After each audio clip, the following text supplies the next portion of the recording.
ನಿಮ್ ಮನೆಗೆ ಒಬ್ಬರು ಅತಿಥಿ ಬಂದಿದ್ದಾರೆ ಗೊತ್ತಾ? ಅತಿಥಿಗಳು ತುಂಬಾ ಸಂತೋಷ ಸ್ವಾಮಿ. ಸಂತೋಷ ಪಡುವಂತ ಅತಿಥಿಗಳಲ್ಲಯ್ಯ, ಅವ್ರಿಗೆ ಎಂಥ ಊಟ ಮಾಡ್ಬೇಕು ಅಂತ ಹಠ ಇಡ್ತಿದ್ದಾರೆ ಗೊತ್ತಾ? ಸೂರ್ಯ ಮುಳುಗೋದ್ರೊಳಗಾಗಿ ನಿನ್ನ ದೇಹದ ಮಾಂಸದಿಂದ ಮಾಡಿದ ಅಡಿಗೆ ಊಟ ಮಾಡಬೇಕು, ಇಲ್ದ ಇದ್ರೆ ಉಗ್ರವಾದ ಶಾಪ ಹಾಕೊಡ್ತೀನಿ ಅಂತ ಹಠ ಇಡ್ತಿದ್ದಾರೆ. ಹಾಗಾದ್ರೆ ನಾನು ಮನೆಗೆ ಬೇಗ ಹೋಗ್ತೀನಿ. ಬಿಡಬೇಡ, ಮನೆಗೆ ಹೋಗ್ಬೇಡ. ಈ ಚಿಕ್ಕ ವಯಸ್ಸಿನಲ್ಲಿ ಸತ್ತು ಇನ್ನೊಬ್ರಿಗೆ ಆಹಾರ ಆಗ್ಬೇಡ. ಅವಾಗ ಪಕ್ಕದಲ್ಲಿರೋ ಮನೆಯಲ್ಲಿ ಈ ಅರ್ಧೋಗಿರೋ ಎಕಡನ ಇಲ್ಲಿಟ್ಟು ನಾಳೆ ತೊಗೊಂಡೋಗ್ತೀನಿ ಅಂದ್ರೆ ಏನಂತಾರೆ? ಇಟ್ಟು ಹೋಗು ಅಂತಾರೆ. ಸರಿ, ಜೊತೆಲಿ ಬರ್ತಾರೋ ನಿಮ್ ಸ್ನೇಹಿತರು ದಿಢೀರ್ ಅಂತ ಸತ್ತೋಗ್ತಾರೆ. ಅವಾಗ ಈ ಹೆಣನ ಇಲ್ಲಿಟ್ಟು ನಾಳೆ ತೊಗೊಂಡೋಗ್ತೀನಿ ಅಂದ್ರೆ ಏನಂತಾರೆ? ಹೆಣನ ಯಾರಾದ್ರೂ ಇಟ್ಕೋತಾರೇನೋ? ನೋಡಿದ್ರ ಅರ್ಧ ಕಿಡಕಿರೋ ಬೆಲೆ ಉಸಿರು ನಿಂತಿದ್ದಕ್ಕಿಲ್ಲ. ಅಪ್ಪ ಅಮ್ಮನ್ನೇ ಮೇಯಿಸಿದ್ಯಾ ಕಣೋ.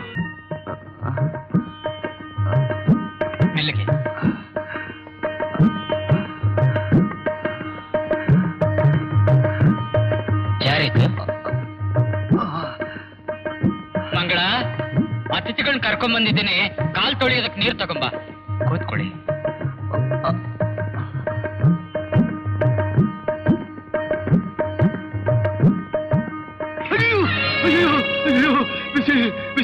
ಕಾಲ್ ಸುಟ್ಟೋಯ್ತು, ಕಾಲ್ ಸುಟ್ಟೋಯ್ತು. ಶಿವ ಕುದಿಯೋ ನೀರಿನಲ್ಲಿ ಯಾರಾದ್ರೂ ಕಾಲ್ ತೊಳಿತಾರೇನೋ? ಶಿವ ಅಯ್ಯೋ ಅಯ್ಯೋ ಅಯ್ಯೋ ಶಿವ, ಮೊದಲೇ ಬಿಸ್ನೀರು ಹಾಕಿ ಕಾಲ್ ಬಬ್ಬಳೆ ಬರ್ಸಿದ್ದೀಯಾ? ಈಗ ವರ್ಷೋ ನೆಪದಲ್ಲಿ ಅವುಗಳನ್ನೆಲ್ಲ ಕಿತ್ತು ಇನ್ನಷ್ಟು ಗಾಯ ಮಾಡ್ಬೇಕು ಅಂತ ಇದೆಯೇನೋ? ಅಯ್ಯೋ ಅಪ್ಪ ಶಿವ.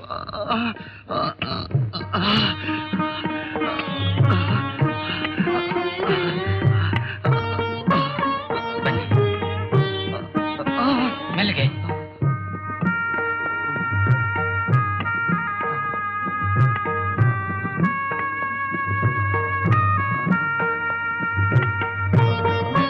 ಬನ್ನಿ, ಕೂತ್ಕೊಡಿ.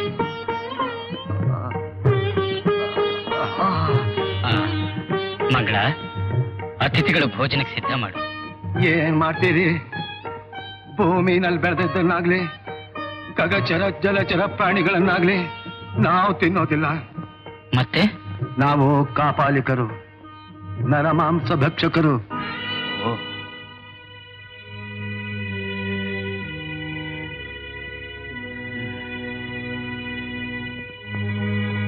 ಆಗಲಿ ಸ್ವಾಮಿ.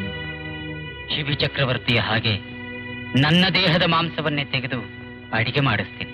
ಕೂಡ್ದು ನಿನ್ನ ದೇಹದಿಂದ ಮಾಂಸಖಂಡಗಳನ್ನ ಕಿತ್ತಿದ್ರೆ ನಿನ್ನ ಅವಸಾನವಾಗಿ ನಿನ್ನ ಹೆಂಡತಿ ವಿಧವೆ ಆಗ್ತಾಳೆ. ಶಿವ ಶಿವ, ಶಾಂತಪ್ಪ. ಹಾಗಾದ್ರೆ ನನ್ನ ದೇಹದ ಮಾಂಸ? ಶಿವ ಕೇಳಲಾರೆ. ನೀನು ಮಾತೃ ಸ್ವರೂಪಳು. ನಿನ್ನ ದೇಹದ ಮಾಂಸ ತಿಂದ್ರೆ ನಮಗೆ ಮಾತೃ ಹತ್ಯಾ ದೋಷ ಹೇಗೆಲ್ಲ ಇರುತ್ತೆ. ಬೇಡ ಬೇಡ. ನನ್ನ ದೇಹದ ಮಾಂಸವೂ ಕೂಡದು, ನನ್ನ ಧರ್ಮಪತ್ನಿಯ ದೇಹದ ಮಾಂಸವೂ ಕೂಡದು. ಇನ್ನು ನಮ್ಮವರಾಗಿ ಉಳಿದಿರುವುದು ನಮ್ಮ ಮಗ ಶಂಕರ. ನಿಮ್ಮ ಮಗನ ಮಾಂಸ ಆಗಬಹುದು.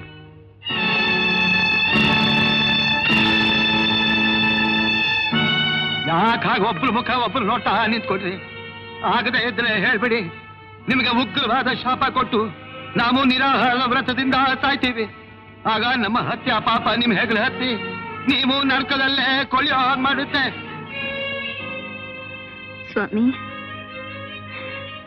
ಸ್ವಾಮಿ, ಈ ವೃದ್ಧ ಅತಿಥಿ ಅಪೇಕ್ಷೆನ ಹೇಗ್ ಪೂರ್ಣ ಮಾಡೋದು ಅಂತ ಯೋಚನೆ ಮಾಡ್ತಿದ್ದೀರಾ? ಇಲ್ಲ, ತಂದೆಗಿಂತಲೂ ಮಕ್ಕಳ ಮೇಲೆ ತಾಯಿಗೆ ಅಧಿಕಾರ ಹೆಚ್ಚು. ಅದಕ್ಕೆ ನಿನ್ನೊಪ್ಪಿಗೆಗ ಕಾಯ್ತಾ ಇದ್ದೀನಿ. ನಿನ್ನಿಚ್ಛೆನೆ ನನ್ನಿಚ್ಛೆ.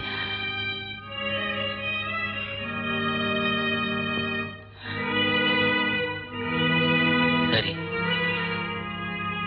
ಹಾಗಾದ್ರೆ ನಾನು ಗುರುಕುಲಕ್ಕೆ ಹೋಗಿ ಶಂಕರನ್ ಕರ್ಕೊಂಬಂದ. ತಾವು ಸ್ವಲ್ಪ ವಿಶ್ರಾಂತಿ ತಗೊಳ್ಳಿ, ತಮ್ಮ ಭೋಜನಕ್ಕೆಲ್ಲ ಸಿದ್ಧ ಮಾಡ್ತೀನಿ.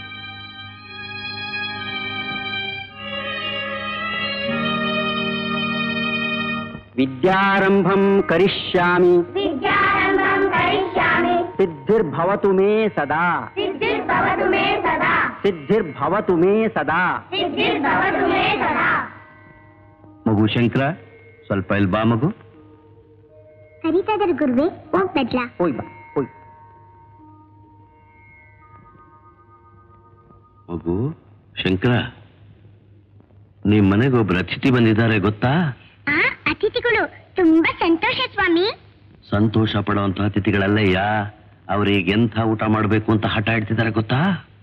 ಸೂರ್ಯ ಮುಳುಗೋದ್ರೊಳಗಾಗಿ ನಿನ್ನ ದೇಹದ ಮಾಂಸದಿಂದ ಮಾಡಿದ ಅಡಿಗೆ ಊಟ ಮಾಡಬೇಕು, ಇಲ್ದ ಇದ್ರೆ ಉಗ್ರವಾದ ಶಾಪ ಹಾಕೊಡ್ತೀನಿ ಅಂತ ಹಠ ಇಡ್ತಿದ್ದಾರೆ. ಹಾಗಾದ್ರೆ ನಾನು ಮನೆಗೆ ಬೇಗ ಹೋಗ್ತೀನಿ. ಬಿಡಬೇಡ, ಮನೆಗೆ ಹೋಗ್ಬೇಡ. ಈ ಚಿಕ್ಕ ವಯಸ್ಸಿನ ಸತ್ತು ಇನ್ನೊಬ್ರಿಗೆ ಆಹಾರ ಹಾಕ್ಬೇಡ. ಅವಾಗ ಪಕ್ಕದಲ್ಲಿರೋ ಮನೆಯಲ್ಲಿ ಈ ಅರ್ಧೋಗಿರೋ ಎಕಡನ ಇಲ್ಲಿಟ್ಟು ನಾಳೆ ತೊಗೊಂಡೋಗ್ತೀನಿ ಅಂದ್ರೆ ಏನಂತಾರೆ? ಇಟ್ಟು ಹೋಗು ಅಂತಾರೆ. ಸರಿ, ಜೊತೆಲಿ ಬರ್ತಾರೋ ನಿಮ್ ಸ್ನೇಹಿತರು ದಿಢೀರ್ ಅಂತ ಸತ್ತೋಗ್ತಾರೆ. ಅವಾಗ ಈ ಹೆಣನ ಇಲ್ಲಿಟ್ಟು ನಾಳೆ ತೊಗೊಂಡೋಗ್ತೀನಿ ಅಂದ್ರೆ ಏನಂತಾರೆ? ಛೀ, ಹೆಣನ ಯಾರಾದ್ರೂ ಇಟ್ಕೋತಾರೇನೋ? ನೋಡಿದ್ರ ಅರ್ಧ ಕಿಡಕಿರೋ ಬೆಲೆ ಉಸಿರು ನಿಂತಿದ್ದಕ್ಕಿಲ್ಲ. ಅಪ್ಪ ಅಮ್ಮನ್ನೇ ಮೇಯಿಸಿದ್ಯಾ ಕಣ. ಇದು ಅವ್ರು ಕೊಟ್ಟಿದ್ದೇ, ಅವ್ರಿಷ್ಟ ಬಂದು ಅಪ್ಪಿಗೋಸ್ಕೊಳ್ಳಿ.